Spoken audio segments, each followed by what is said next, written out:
रविवार को गाजियाबाद के मुरादनगर में प्रस्तावित जनसेवा दल की अहम बैठक का आयोजन किया गया।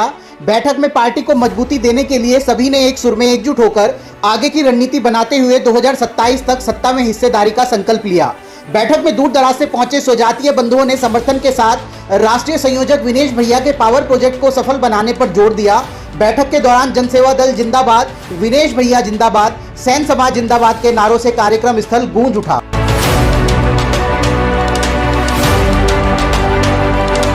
जगदीश चंद्र वर्मा की अध्यक्षता व चेतन प्रकाश के संचालन में आयोजित कार्यक्रम को संबोधित करते हुए प्रस्तावित जनसेवा दल के राष्ट्रीय सह संयोजक मुख्य वक्ता कैप्टन तेजपाल वर्मा ने कहा कि आजादी के 77 साल बाद भी पूरे देश में 3.5% जनसंख्या होने के बावजूद सैन समाज को सत्ता से दूर रखा गया।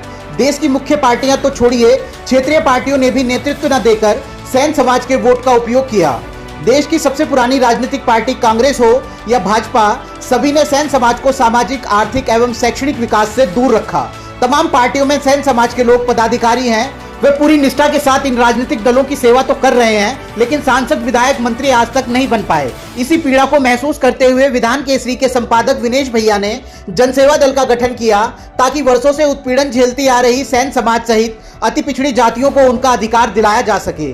पूरे देश में सैन समाज तमाम तरह के अपराध का शिकार हो रहा है। यदि आज हमारी हिस्सेदारी सत्ता में होती तो सैन समाज की बच्चियों को बलात्कार, हत्या का शिकार न होना पड़ता। उन्होंने कहा कि सैन समाज के लोग संगठित हो जाओ, आने वाले 2027 के चुनाव में सत्ता में हिस्सेदारी से कोई माइका लाल हमें नहीं रोक पाएगा। राष्ट्रीय सह संयोजक नवल किशोर सविता ने कहा कि अब सैन समाज चैन से नहीं बैठेगा। विनेश भैया ने सत्ता में हिस्सेदारी का जो पावर प्रोजेक्ट तैयार किया है, उसे अमली जामा पहनाने के लिए समाज को एकजुट होना बेहद जरूरी है। अस्पताल में गंभीर हालत में रहने के बावजूद उन्हें सिर्फ समाज की चिंता लगी रहती है। विनेश भैया जैसे लोग सदियों में पैदा होते हैं, जो निस्वार्थ रूप से समाज को धन, धरती, शिक्षा एवं सम्मान दिलाने के लिए अपना सब कुछ न्यौछावर करने को तैयार रहते हैं। उन्होंने कहा कि जिस दिन संपूर्ण समाज अन्य पिछड़ा वर्ग को साथ लेकर एक प्लेटफॉर्म पर आ गया, उस दिन सत्ता की चाबी हमारे हाथ में होगी।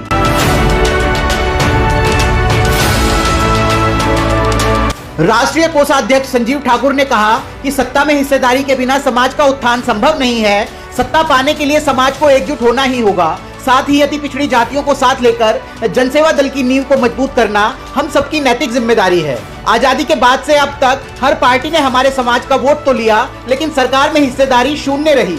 विनेश भैया ने समाज के लोगों को सत्ता पर काबिज करने का जो संकल्प लिया है, उसे हमारी एकता ही मुकाम तक पहुंचा सकती है। विनेश भैया का पावर प्रोजेक्ट सराहनीय है। देश प्रदेश में जनसेवा दल की कार्यकारिणी का गठन तेजी के साथ हो रहा है। आने वाले समय में जनसेवा दल सांगठनिक रूप से पूरे देश में अलग पहचान बनाएगा।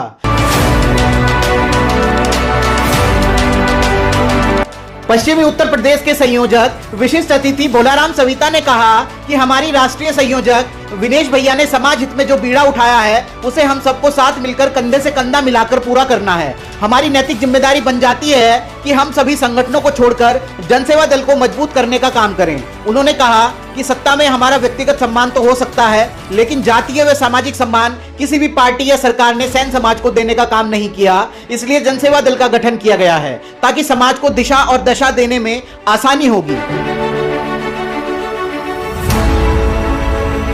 पंकज भारद्वाज सैन ने कहा कि विनेश भैया ने समाज के लिए जो कार्य किया है, वो अभूतपूर्व है। हमारे लोग तमाम संगठनों में काम तो कर रहे हैं, लेकिन राजनीतिक प्लेटफॉर्म से कोसों दूर हैं। विनेश भैया ने राजनीतिक पार्टी जनसेवा दल का गठन करके समाज को दिशा देकर दशा सुधारने का काम किया है।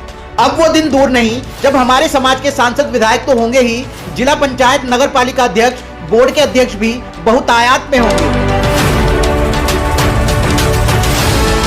पश्चिमी उत्तर प्रदेश के सह संयोजक विनोद सैन ने कहा कि विनेश भैया ने समाज की दयनीय स्थिति को जानकर राजनीतिक भागीदारी दिलाने के लिए जनसेवा दल का गठन किया है, जिसको आगे ले जाना हम सभी की नैतिक जिम्मेदारी है। भोपुरा से पधारे रघुवर दयाल चंदेला ने कहा कि जो लोग आज सैकड़ों की संख्या में एकत्र हुए हैं, वो कल हजारों की संख्या में होंगे। मोदीनगर सैन समाज के अध्यक्ष प्रमोद तोमर एडवोकेट ने शिक्षा पर बल देते हुए कहा कि हमें अपने बच्चों को डॉक्टर, इंजीनियर बनाने के साथ साथ राजनीति में भी लाना होगा। कार्यक्रम के आयोजक संजीव कुमार तोमर फौजी ने कहा कि आज कार्यक्रम में मौजूद सैन समाज के लोग प्रण लें कि आज और अभी से जनसेवा दल की मजबूती को तन, मन, धन एवं पूरी लगन व निष्ठा के साथ जुट जाएंगे। कार्यक्रम को डॉक्टर रविदत्त सैन, एडवोकेट प्रमोद तोमर, प्रवेश सैन, पंकज सैन, चेतन प्रकाश सैन, लोकेश सैन, विजेंद्र सिंह, जगदीश चंद्र वर्मा, केशव दत्त, सोनू सेन, सुभाष सेन, अमित तोमर, श्रीमती हेमलता सेन, लक्ष्मी सेन, शिवनारायण सविता सहित तमाम लोगों ने संबोधित किया। मुरादनगर से विधान केसरी डिजिटल की विशेष रिपोर्ट।